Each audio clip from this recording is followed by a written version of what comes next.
Hi అండి. అందరికీ నమస్తే. Welcome to my channel. ఎలా ఉన్నారండి? అందరూ బాగున్నారా? నేను బాగున్నాను. మీరందరూ కూడా బాగుండాలని మనస్ఫూర్తిగా కోరుకుంటున్నాను. ఊరు నుంచి వచ్చేసరికైతే ఇలా చెట్టుని జాంపండు ముగ్గి రాలిపోయిందనమాట. అది పక్షులు తిన్నాయో మరి గబ్బిలాలు తిన్నాయో తెలియదు. నార్మల్‌గా మీకు సరదాగా అలా చూపించానంతే, పడేశానండి.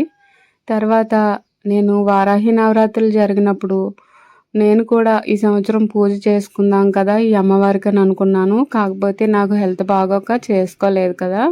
అనుకున్నాం కదా మానకూడదు, ఒక్కరోజైనా అమ్మవారి పూజ చేసుకోవాలి కదా అని నేను ఇలాగా లాస్ట్‌లో ఆల్రెడీ ఆషాఢ మాసంలో ఎప్పుడు చేసుకున్నా మంచిదేనండి. అందుకోసమని ఇలా ఏకాదశి రోజునైతే చేసుకున్నాను. నాకు తోచినట్టుగా అమ్మ నాకు ఇచ్చినంత వరకు నేను అలా చేసుకున్నాననమాట. అది కూడా వీడియో మీతో షేర్ చేసుకుంటున్నాను.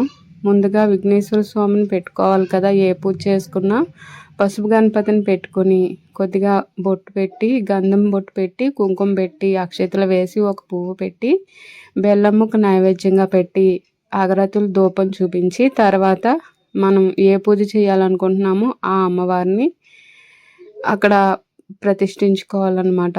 అమ్మవారిని పెట్టాక అమ్మవారికి కందదీపం అంటే చాలా ఇష్టమని విన్నానండి. అందుకోసమే ఇలాగా మా ఇంట్లో కంద ఉందండి ఆల్రెడీ. ఆ కందని మధ్యన ఇలా కొంచెం తీసేసి నెయ్యి వేసి దీపం వెలిగించానన్నమాట. అమ్మవారికి ఇలా కందదుంపలో దీపం వెలిగిస్తే చాలా చాలా ఇష్టమంట.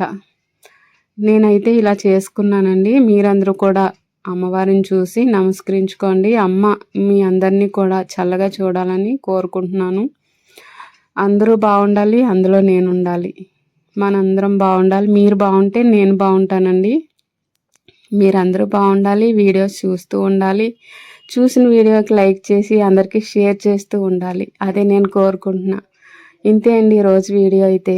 చాలా చిన్న వీడియో. పూర్తిగా చూసి ఒక లైక్ చేసి అందరికీ షేర్ చేయండి. నా పూజ ఎలా ఉందనేది, ఈ అమ్మవారి ఫోటో అది ఎలా ఉందనేది కామెంట్లో తెలియచేయండి. మీరు కూడా ఇంకెవరైనా చేసుకోకపోతే ఒక్కరోజైనా చాలండి. చేసుకుంటే అమ్మని మన ఇంట్లో అలా పెట్టుకుంటే చాలా మంచిదంట.